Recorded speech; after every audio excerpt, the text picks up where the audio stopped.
So I've got Jennifer here, and Jennifer, tell us about your background and how you got started in this Entry Envy company, and where's the roots of that at? So it's funny how life has its own path that you're just on. I keep trying to write it, but he already has, so I need to just stop. And so I'm from Blair, Nebraska, actually, but in Omaha most of my life. And I found myself divorced in 2020 and remodeling a house.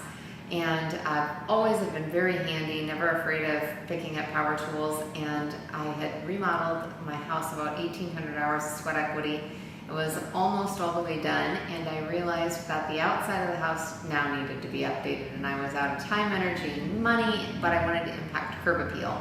So I decided that the easiest and least expensive ways to do that were to paint the garage door, paint the front door, and then come up with a less boring house number sign, because the house numbers I had were old and falling off. And so I decided, so I went to the garage and I made this sign, and it turned out to be really cute.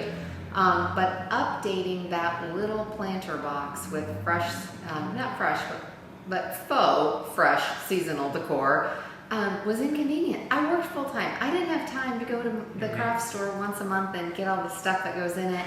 And so I actually went to see if there was a company who could ship that to me. And there wasn't. So I created it and decided everybody had a front door. And there were more women than just me that would love to have easy front porch, convenient, seasonal decor delivered to their door. Right. That's awesome. I think that's something that, the average person doesn't think of. Like, I wish there was a business than to think about, like, well, that's the perfect idea that you should start. I know I'm like probably 20 years ago, I remember being stuck in a snowstorm, and it wasn't like blizzard, but it was bad, and I didn't want to go outside, and I was like, I wish somebody delivered fast food, because and what do we have today? There's all these platforms that do that, and it's like, oh man, I missed an awesome idea and opportunity. It takes a lot of courage, a lot of guts, a lot of hard work, but it's so much fun. So I managed law firms for 18 years, and this was my midlife reset. Became a full-time entrepreneur April 1st of this year. Yep, that's awesome. That's the other thing most people don't realize is it's not easy, and it takes more than just having the great idea. It's the courage to actually put it on the line, because you could lose it. So it's a scary thing. So, but Sarah Blakely's kind of one of my idols, and she talks a lot about that. Ideas are the most fragile in their infancy, because people love you, want to protect you, and may be afraid for you. And so, if it's not scary enough on your own to decide that you think you have a crazy idea that you want to go chase, you start telling people about that, and then you're really at risk. One of the things that probably gave me the most courage was my mother is my harshest critic. I'll love her to pieces. She's the COO of our company, but she doesn't sugarcoat anything.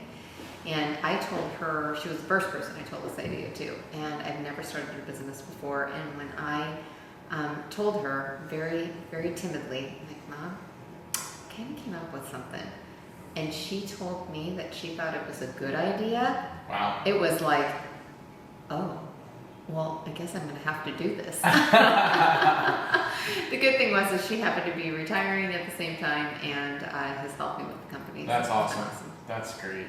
Anybody that knows my background, I have a decor company, and so I was watching this presentation like, oh my God, this is awesome. And great idea. The whole little box on the bottom of the sign, that's just fantastic. And I can see totally how people would eat that up. I know my wife would love one. It's a really elegant solution to an everyday problem that I was surprised didn't exist. But in general, home number signs, house signs, they're boring. There's nothing to it.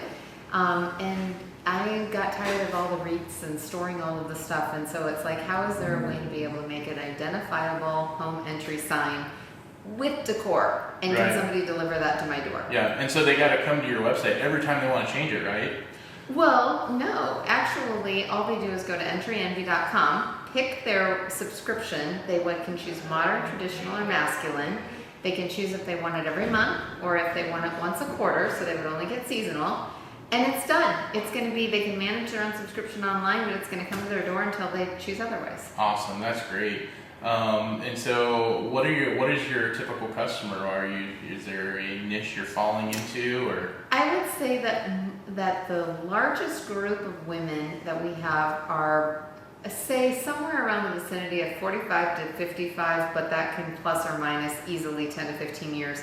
So they have multiple subscriptions, they might have multiple houses, they might have children that are in college or an apartment, a dorm room, they're getting married, they're buying their first home, so these are really great gifts for the younger group.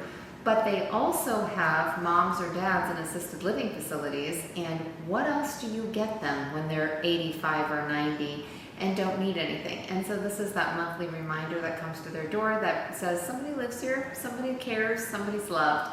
And so they're doing really well all the way across the board in that sector. Awesome. And where can people find you online?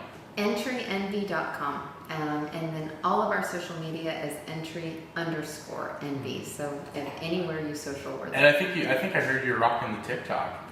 Oh, I'll tell you what, I'm doing the videos, but I'm not dancing. So don't go to TikTok expecting dancing. There's no dancing. That's awesome. Sweet. Well, thanks for hopping on here. And if you guys are looking for some awesome home decor, make sure you check it out. Hey, Riley here. Thanks for listening to this episode of the Make a Move podcast. For more content, check us out on all major social media platforms and makeamovepodcast.com.